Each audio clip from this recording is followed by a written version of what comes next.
Hello student, today we will discuss on the merits of electoral competition. Last study we have discussed is it good to have political competition or the merits of electoral competition. Now today we will discuss the merit of electoral competition. Regular electoral competition provide incentive to the political parties. अगर regular interval competitions होते हैं तो यह political parties और leaders के बीच एक incentive का काम करता है. They knew that if they raise issues that people want to be raised, their popularity and chance of victory will increase in next elections.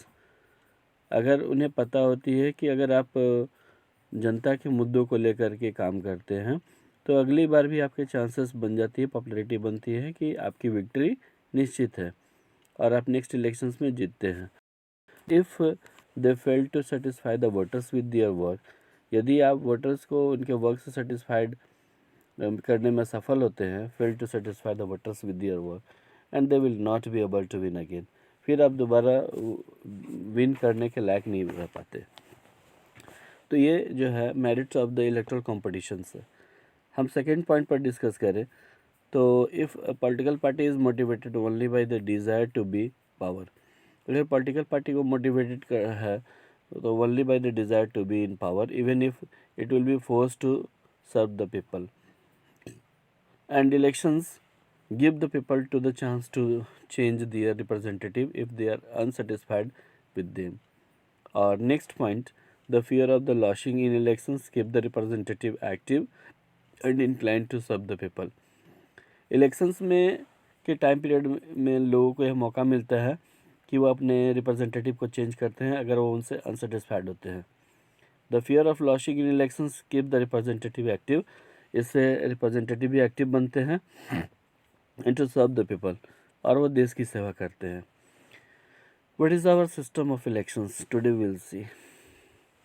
Lok Sabha और विधानसभा असेंबली जो है ये elections held regularly after every 5 years. हम लोग जैसा कि जानते हैं कि लोकसभा का या विधानसभा असेंबली में जो इलेक्शंस होते हैं वो हर एक 5 वर्षों पर होते हैं. After every 5 years the term of the elected representative come to an end, और हर एक 5 वर्ष के बाद उनके जो टर्म्स है समाप्त होते हैं. लोकसभा विधानसभा वह पूरी तरह से डिजॉल्व हो जाता है.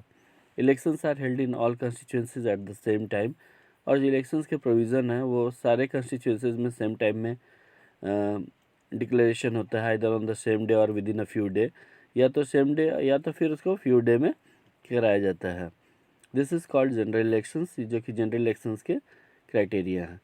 Sometimes elections is held only for one constituencies to fulfil the vacancy.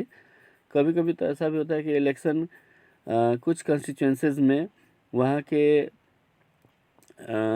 Member जो रिप्रेजेंटेटिव है वैकेंट पोस्ट होने के कारण तो उस वैकेंसी को फुलफिल करने के लिए, चाहे वह डेथ के थ्रू हो या रिजिग्नेशन ऑफ द मेंबर के थ्रू हो के कारण हो, तो वो बाई इलेक्शन का प्रोविज़न होता है.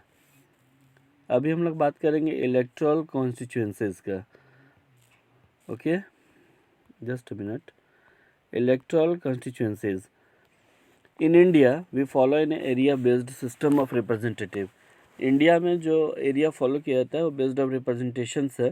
Country's divided into different areas of purpose of elections, these are called electoral constituencies. क्योंकि देश के अंदर जो डिफरेंट एरियाज बांटे गए हैं इलेक्शंस पर्पस के अकॉर्डिंग, ये इलेक्टोरल कॉन्स्टिट्यूंसीज के लिए जाने जाते हैं. The voters who lives in area elect one representative. For Lok Sabha elections the country is divided into 543 constituencies. Lok Sabha elections के लिए देश के अंदर की जो कॉन्स्टिट्यूंसीज है वह 543 में बटी हुई है. The representative elected from each constituency is called the member of parliament. और जो रिप्रेजेंटेटिव इलेक्टेड होते हैं हर एक कंस्टिट्यूंसी से, they are called by MP, member of parliament. One of the feature of the democratic election is that, और उसका जो main feature है डेमोक्रेटिक इलेक्शंस का, every voters vote should have equal value, क्योंकि हर एक वोट का अपना वैल्यू होता है. Each state is divided into specific number of assembly constituencies. हर एक स्टेट जो है वह specific number of assembly constituencies में बटे हुए हैं. In this case the elected representative is called the member of legislative assembly. और जो स्टेट लेवल का जो केस है वहाँ से चुने हुए जो रिप्रेजेंटेटिव हैं they are called by MLA, यानी member of legislative assemblies member हैं वो. Each parliamentary constituencies has within it several assembly constituencies. हर एक पार्लियामेंट्री कंस्टिट्यूंसी के अंदर में बहुत सारे असेंबली कंस्टिट्यूंसीज हैं। The same principle applies for the panchayat और म्यूनसिपल इलेक्शंस। इसी तरह के सिद्धांत जो हैं वह पंचायत और म्यूनसिपल इलेक्शंस के टाइम पीरियड में भी लागू होती हैं। Okay, now next we will see here each village और town is divided into several wards. हर एक विलेज और टाउन का जो एरिया है सेवरल वार्ड्स में बटा हुआ है। They are like constituencies. Each ward elect the member of the village or the urban local body. Sometimes these constituencies are counted as seats for the each constituency representative as one seat in assembly. When we say Lok Dal won 60 seats in Haryana, it means that candidate Lok Dal won 60 assembly. And constituency in that same state, the Lok Dal has 60 MLAs in that assembly. Now we are discussing here reserved constituencies and voter list. First we will discuss reserved constituencies. The constitutions makers were worried that in an open electoral competition certain weaker sections may not stand a good chance to get elected in the Lok Sabha and the state assemblies, legislative assemblies. They may not have the same required resource, education or contact to contest win elections against others.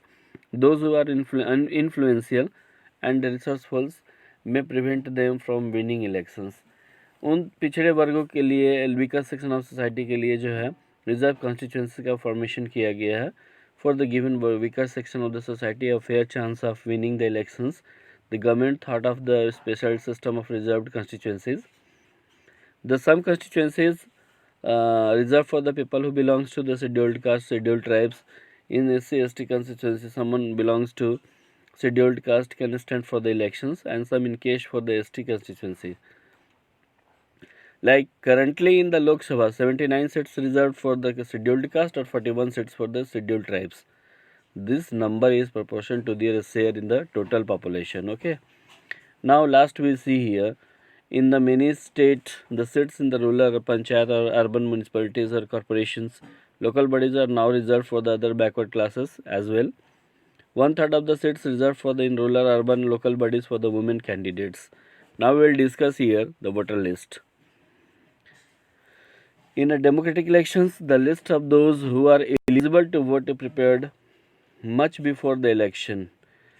यहाँ पर democratic election के लिए क्या होता है कि list तैयार की जाती है जो एलिजिबल वोट्स है, यानी जो एलिजिबल वोट्स होने चाहिए, prepared much before the elections.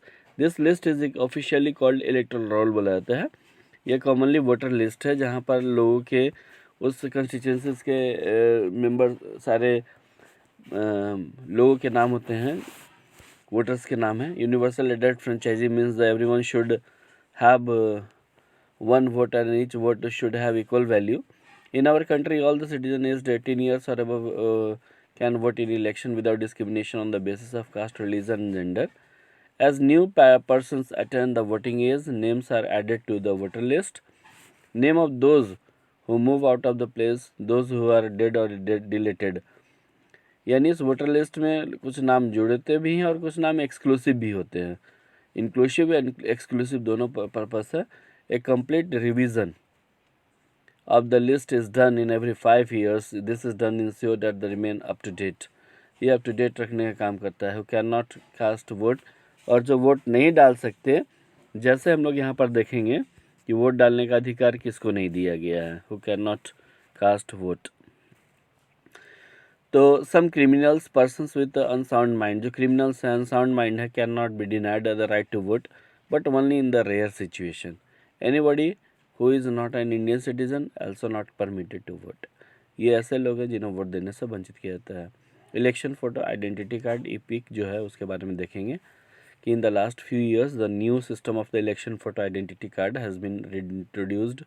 Voter required to carry this card when they go out to vote. जब वोट देने जाते हैं तो इनको अपने साथ EPIC यानी इलेक्शन फोटो आइडेंटिटी कार्ड लेके जाना होता है.